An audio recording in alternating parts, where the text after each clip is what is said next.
The big game is fast approaching, but wait, you still haven't got your tickets. You've spent hours searching, but you're still confused about ticket prices. Time to stop searching. Visit ticketcompare.com. We compare ticket prices for all the popular leagues and tournaments for you. We work only with the most trustworthy sites, so you can have peace of mind when buying your tickets. Compare prices, buy tickets, get to the game. Ticketcompare.com. Buying tickets made simple. This one's okay, isn't it?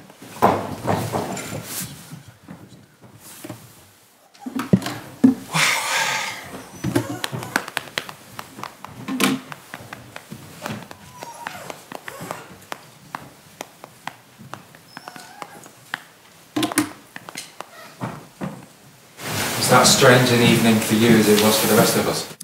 Strange in what way? Well, the first half seemed to go on for about 2 hours and lots of it was in exchange with VAR. Did you not enjoy it? Not quite, no. No? Wow, I enjoyed it. I thought it was superb. You know, the confusion was as exciting as the way that we tried to play and the way that Tottenham played. Wow. I was really excited. It was an education, you know, the VAR. I understand it more now, how it works. I feel as though the referee needs protecting. The decisions that VAR make needs to be explained to the supporters. It's being explained to me by the fourth official and to Poch. So I was really excited. It was, for me, I was, wow, just totally immersed in that first half. And it didn't seem as though it lasted 10 minutes. And I know you summed it up as being 2 hours worth of football. For me on the touchline, it was like, wow, speed football. I thought it was amazing, I really did. Is the problem though not that people at home watching on television will know what's going on, but everyone inside the stadium has got no idea what's going on? Well, we have to come up with a way of the people inside the stadium knowing what's going on. It's okay, me and the players knowing, and the opposing manager. But the supporters really do need to be involved in the process. We have to use the scoreboard. We have to have the referee explaining what decision's been made with visuals. We have to do. It would be so superb. It would make the game better. There's no question about that. Why hide it? I mean, why are we hiding the decisions? If they're coming up with the correct decisions, don't hide them. You've got to embrace it, and we've got to make sure that we take a leaf out of the rugby, you know, and the way that they've been going through the processes for so many years. And I do think it will improve, but we have to protect the referee. We can't just blame the referee, and both sets of players asking the referee and the supporters, we don't know what's going on. But from my perspective, I knew what was going on, and I was really pleased with the processes, but I do agree that the people in the stadium, they do need to know, and the people at home watching TV. Away from that, you could have gone in 2-1 up at half time. That would be pretty incredible. Yeah, coulda, shoulda, woulda. I mean, that was the dream. I think we had a roller coaster of a first half. Well, listen, we could have gone in 2-1 in the lead, but realistically, it could have been 5-2 to Tottenham. I thought they were magnificent.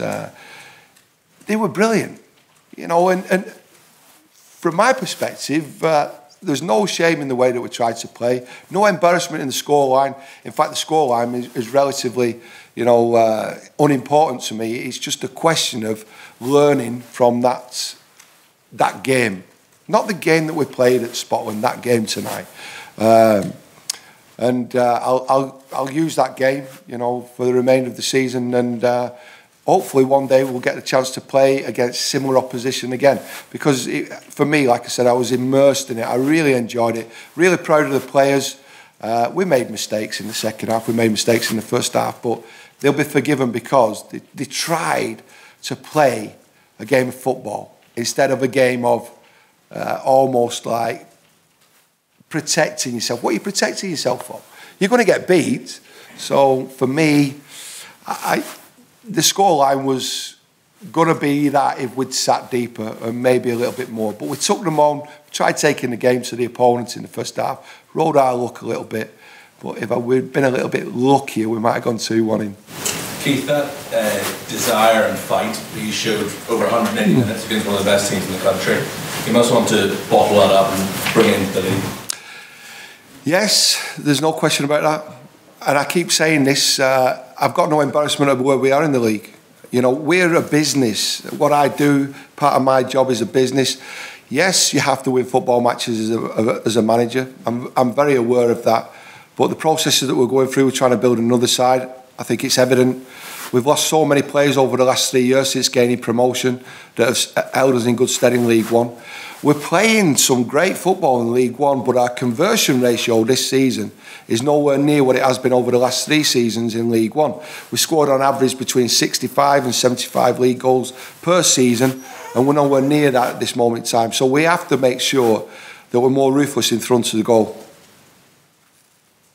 Your fans seem to enjoy it as well, big man. Yeah, why not? You know, a lot of players' families were there, but a lot of families who spent money to get here and the processes that they've gone through, marvellous. And I think it was only right that they celebrated with the players. You know, the players are sorely disappointed, you know, but I'm not. And I've reassured the players that, you know, I'm proud of them. And so is the supporters. You know, and at one point they were dreaming, definitely. Llorente scored hat-trick and Son scored 2 goals today. Can you comment on how do you feel about their play? How do I feel about it? I thought they were magnificent. I thought it was the Premier League football at its best in the FA Cup. And it's something that I'm proud of the English Premier League. There's no question about that. The way that the game's played in the top echelons of the Premier League, Tottenham, Liverpool, Manchester City. Manchester City, for me, are the best footballing side in the world at this moment in time. But what Tottenham are actually doing and aspiring to doing, I think it's marvellous. The players that you've mentioned, they're world-class players. And there's more to come. Eriksen's on the bench. Dembele came on. You know, I think the score was 5-1 or 4-1 when Dembele came on, or 3, I'm not too sure. But when he comes onto the pitch, we're getting weaker, they're getting stronger. And it was difficult for my players, but psychologically, they've got to make sure they recover from it quickly and make sure they take care of the league football. The goal Humphrey scored, though, was as good as any scored by Spurs. It was a very good goal, and he'll be really pleased about that. I think he had a little bit of stomachache towards the end of the first half, which led into half time, and then obviously he had to come off in the second half. But it was always going to be difficult for us. Realistically, we needed a lead going in at half time, something to hang on to. But the game was over in a matter of minutes in the second half. Okay, thank you very much. Take care.